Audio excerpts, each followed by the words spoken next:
Yan po. Diyan tayo sa Baguio. Ito yung cemetery sa Baguio. Ayan. Oh. Ayun yung... Itong yun.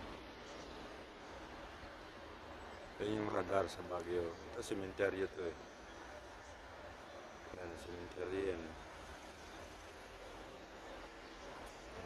Cemetery yan dito sa Baguio. Public cemetery ng Baguio. Ayan dyan.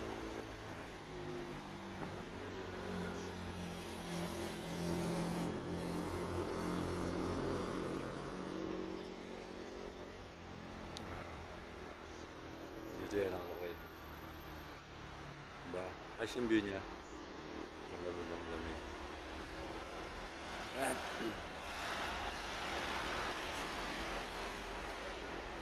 So tayo. Kami lang si Mio. Si Mio ay nandyan na 10,892 kilometers na siya.